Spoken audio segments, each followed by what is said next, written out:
By the age of 31, Amelia, who worked as a seller, already had a 13-year-old son who was a clever boy. James had an early talent for music.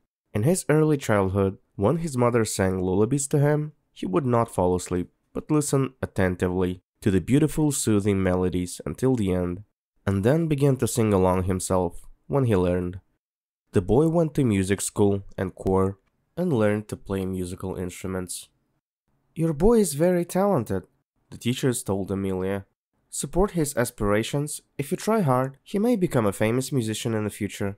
But despite his innate talent, James was often teased at school, saying that his mother was a peddler. "It's a hard work," the boy objected, seeing nothing shameful or funny in his mother's work. "You try to stand on your feet every day and please every customer." Amelia has suffered many misfortunes in her life. She did not know her parents and grew up in an orphanage. Enrollment as a university student was a big surprise for the girl. She didn't often see that orphans could afford higher education, but she was lucky. However, already in her first year, and raised him on her own without any help, sacrificing her education and her own desires. Her difficult childhood made Amelia realize that it was better to devote herself to raising a child, so as not to break another little life. The boy's father was Lucas, the offspring of a wealthy family that had high hopes for his professional future. The boy was in last year of college, dreaming of becoming a surgeon, but when he met the fragile and trusting Amelia at a party, he lost his head. Both were madly in love and did not think about the serious consequences, which so soon showed both of them who is who. Lucas's parents did not approve of their son's infatuation. They were influential people and could not allow some penniless orphan to join their family. "Listen to your mother, son," said Lucas's father. "This Amelia isn't a match for you. She's just a common slut. Someone like you is a lucky ticket to a luxurious life for her, and we don't need a simpleton.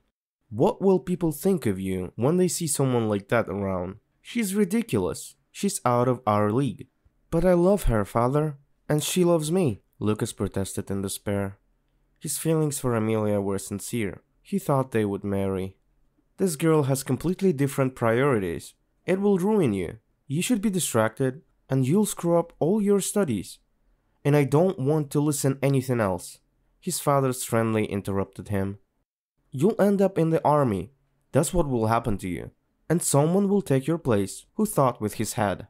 The desires of always meek and obedient Lucas were suppressed by parental authority. He soon broke up with Amelia and married a girl from a wealthy family. Amelia found out the pregnancy, could not forgive the betrayal of her fiancé. She did not beg to participate in the upbringing of the child. She did not want to appear in such position in front of her lover's family, those inhuman people. The young woman gave birth to James on her own, left the university, and began to earn a living. She worked for Southerners, who dealt in fruit and vegetables.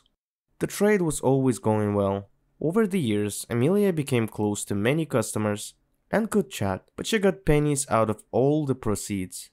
The young and sad single mother had not given up hope that she could still meet a man who could create a real family with her, but her second serious relationship was not successful. Ethan was several years older, but he had no goals or steady job. He kept taking money out of Amelia's pocket and drinking regularly. Soon the woman realized that this was an unhealthy environment for the boy's upbringing. He shouldn't see a lax stepfather, and kicked Ethan out of her apartment.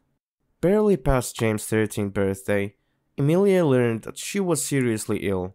After a sudden fainting spell in a shopping pavilion, she was taken to the hospital and examined, discovering a tumor. Surgery was necessary to avoid unfortunate consequences. Amelia sat on the hospital couch as if struck by thunder. She could not believe that such thing could happen to her. A young and energetic woman who worked out every day and ate healthy food. "Is this the end? Is there nothing more that can be done?" she asked the doctor. Unable even to cry, the tears seemed to be stuck somewhere inside. "You mustn't give up hope," the man answered her calmly, with just the right amount of sympathy in his eyes. He didn't hug her and let her cry on his shoulder. After so many years of working with seriously ill people, his heart had become armor against other people's grief. You have to believe in the best. In my memory, people have miraculously gotten rid of the more severe manifestations of the disease. An operation could solve your problems. But where would I get so much money? I'm just a seller at the town market. I'm raising my son alone. My God, my James, how can I tell him? Amelia spent the rest of her time in the hospital, covering his face with his hands. She could not find the strength to digest this news. But her son is still a child. He's not ready to face such things. The woman slowly wandered home on cotton legs. Thoughts swirled in her head. What was she going to do? She wanted to survive. She wanted to lead her boring life, to see how James was growing up, how he was starting to date a girl, to share his experiences with her, to graduate from school, from college, to get married. Emilia knew that James was waiting for her to return. At the entrance, she took a breath and began to think about what to say to him, how to control her emotions. The boy got a call from his mother's colleagues. He knew that she was being examined and excitedly awaited the result. "What did they say?" she asked as soon as Emilia entered the apartment. "Everything is fine. It's just overexertion. The scans are clean. Don't worry."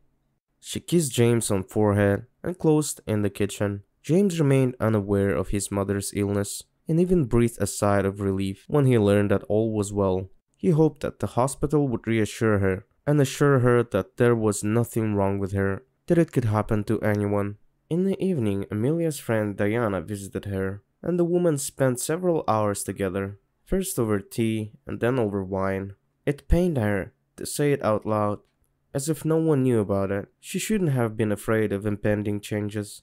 "I'll be there." Diana hugged her friend. "I'll do whatever you want. Call me anytime. I won't let you handle everything alone." "Diane, just promise me." Amelia pleaded through her tears. It was important for her to hear it. "Tell me you won't leave my James. I'll sign over the apartment to you. Get custody, please. Raise him as person. I cannot not go, knowing that he is alone. He has no one but me, my poor son. How will he get over it?" "It won't be necessary. You'll raise him yourself. I'll come to all the holidays," said the woman, trying to give Amelia hope. "No, promise me. I won't be able to go quietly. I need it." James wondered what the reason was for his aunt's visit. She was busy with her work and came only on holidays or in case of problems. The boy was old enough to follow this pattern. To quench his curiosity, he kept quietly from his room into the hallway, trying not to be seen in the mirror hanging opposite the kitchen door. His mother and aunt could not hear him, but James could hear parts of their conversation. He barely made it back without uttering a sob of horror and despair. The boy immediately threw himself on the bed with Mark, the mud dog that he and his mother had rescued when he was drowning in a puddle. Now he had grown up and became faithful friend to his master. "Mommy is dying," he cried as he held the pet close to him. "I do not believe it. It's not true. Mom can't die. She's still young. It shouldn't be like this, not with her." Mark sensed all the boy's emotions and looked at him with sad eyes, whimpering. He understood his grief. The next month was difficult for the little family. Amelia's condition dramatically worsened and she became ill. The woman lay in the hospital, constantly asking Diana how her son was. All her worries about James now fell on her friend's shoulders. She cleaned the house and cooked for him. She checked his homework and cheered him up. "We must pray and believe," she told herself, trying to keep the shivers out of her voice. "Your mother is strong. She will hold on as long as she can, for your sake." "I don't want to lose her. I'm just a kid. I need her," James answered, snuggling up to his aunt. "James, I have to be honest with you." Diana finally decided to tell the boy a secret. "Your mother must be sent abroad. They can't help her here. It's the only chance. If it is not done, we will be left alone." James could no longer stand by. He had to be able to see his mother, to spend as much time with her as possible, in case the terrible thing suddenly happened. When he saw Amelia, he froze, his heart clenched in pain. The woman had lost a lot of weight. She seemed so weak and defenseless. "My boy, I'm so glad to see you." She reached out her thin arms and hugged him. "Mommy, hold on, please. Please bear with me a little longer. I'll find a way to help you. Trust me." James was at a complete loss. but believed that it depended on him whether his mother would survive or not. He didn't know how to make money at his age. The only thing that came to his mind was to become a street performer.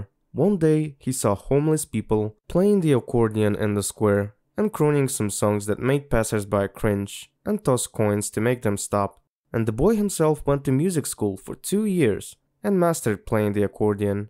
James was sure that he could do better than those bums. Desperation and naive childish thinking led James to believe that these people would let him borrow their instrument. The boy went to the square with Mark and started looking for homeless people. "Hello, can you lend me an accordion? I want to earn money for my mother for an operation. I need a lot of money, otherwise she'll die." He laid out the whole truth and it worked. "But try it, kid." They agreed. James began to play the tunes he knew and sang in his clear voice. His duet with the faithful Mark, who howled at him, attracted a lot of attention. When a small crowd of passers-by gathered around, the boy would stop his performance and cry out to their hearts, "Please help me. My mother is in the hospital. She's dying. I really need the money." People cried and tossed money to James.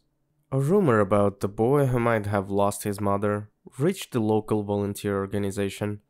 They tracked down James and told him they were organizing a fundraiser for Amelia's surgery, so a film crew got involved and decided to shoot a touching report about James's amazing love for his dying mother.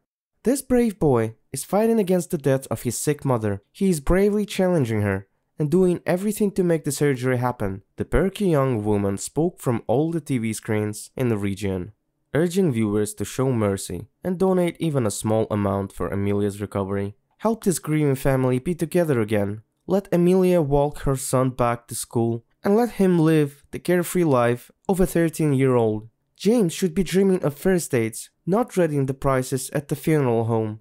But the appeal to the kindness of people on television did not allow James to raise the necessary amount. He had been so encouraged by the work of so many professionals who wanted to help him, and now he was ready to give up. He berated himself for not being able to do anything, and not being old enough to save Amelia. Lucas also saw the report on the seriously ill Amelia, who had parted with the greatest love of his life many years ago. The man, as he had dreamed, had built an excellent career and was considered a respected surgeon among the colleagues. He could not know James, but he recognized the exhausted Amelia in her hospital gown, whose hands were stabbed with needles. The man immediately checked his surgical schedule to find a place for a dying woman. It all happened so quickly that James couldn't even believe the real chance to save his mother. He and Diana sat for hours, huddled together, and silently swallowed their tears. They didn't want to hear about the bad outcome. They believed in the best. When Amelia regained consciousness, Lucas was in the room. They talked unabashedly about the successful surgery, about each other, and then the woman confessed, "Lucas, forgive me for keeping quiet for so many years. You should know that you have a son. James is our child." "How? This nice boy? Did you communicate with him? How is he?" The man sat down on her bed and cried. He had been alone for years and had no children. His marriage to his wealthy wife had failed. She turned out to be a complete stranger to him. The news of a son made Lucas happy. He allowed James and Diana to enter the ward and see Amelia. Later, the man was alone with his son and his first love. The boy met his father and was glad that his father turned out to be a hero, a great man with a wonderful profession and values. Lucas and James still had a lot to learn about each other, but Amelia did not prevent it. She began to think that they could be reunited and live as a family.